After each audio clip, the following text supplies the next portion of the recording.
everyone, and thank you for tuning in. I'm Mrs. T. Today, we're going to talk about deciding someone else's destiny. When you think about this topic, who do you consider responsible for deciding a person's destiny? In my opinion, that would be parents, teachers, religious leaders, the government, and perhaps friends. Anyone that a person trusts, learns from, confides in, or inquires of could be the one who steers that individual to or away from their destiny. Let us take parents for example. These people have brought us into the world. They are the first with the responsibility and the ability to teach, nurture, help, and guide us into the direction they feel we should go in order for us to be our best.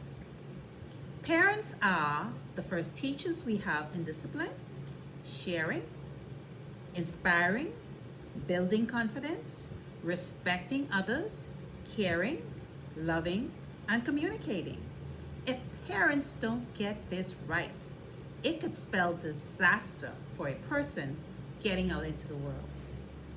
It can also have a strong influence on shaping that individual's destiny. Why do we need these things?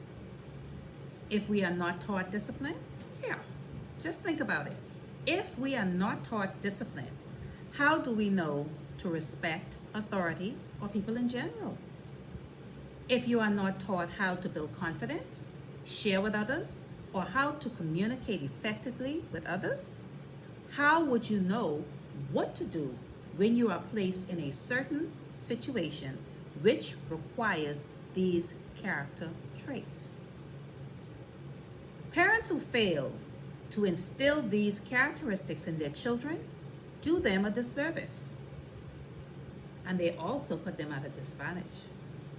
While we may not agree with, say, a type of leadership, we should show respect to the person or the office that has been entrusted with this power and responsibility. We should never ever rebel against it because we don't like it. Teachers are another example and are probably the biggest influence on a child's destiny in life. Let me share with you a story. A couple of weeks ago, I came into an acquaintance who in a conversation shared a disturbing story with me that occurred between their child and a teacher. To make a long story short, I inquired of the child's well-being. The mom replied that she had just recently changed schools. The reason was because she noticed the child was not progressing, complained that he could not see the board, and was not getting any homework. She then checked his workbooks and found that he had very little information inside of him. At first, she thought the child was having vision problems. But on speaking with the teacher, she was told that the child was disruptive, so he was placed at the back of the classroom. The teacher then diagnosed him with having autism. The parent was very livid by these actions and words of the teacher. I myself was having a hard time hearing this story. Tell me, experts, if a child is disruptive, how does putting that child out of your sight stop that child from being disruptive? If you are not a physician, how are you able to diagnose a child with autism? If you are not a physician, how are you able to diagnose a child with a condition that requires an examination or two by a real professional? This same teacher, I am told, had a grade of 25 students and decided she would concentrate only on 8 or 9 students from whom she felt was going places. Whatever the case may be, children today learn at different paces and different altogether. It's as simple as that. In my opinion, if a teacher recognizes a learning issue with a child, then that teacher's responsibility is to recommend the child for further evaluation. It should not be to reject that child as a loss.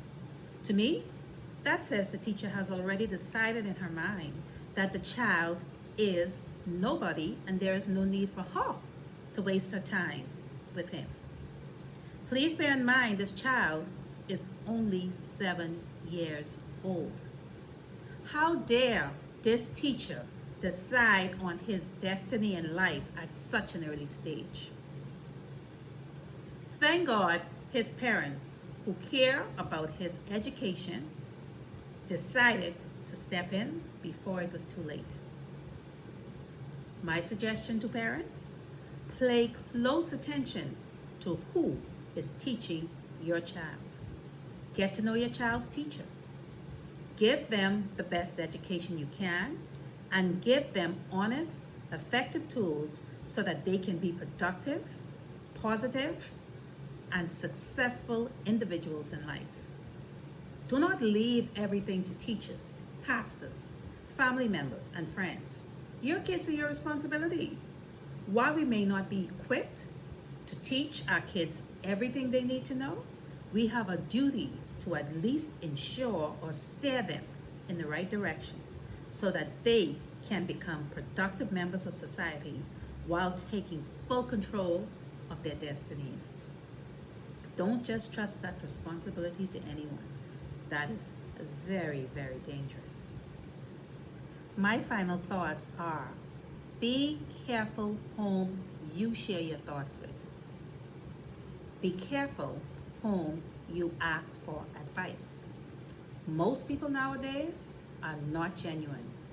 They will tell you what you want to hear or deliberately lead you astray in an effort to ruin you. People are envious, greedy, ungrateful, and have no compassion.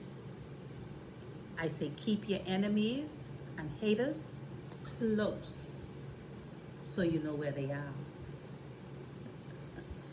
That brings me to the end of this message. I hope it helps someone in some small way.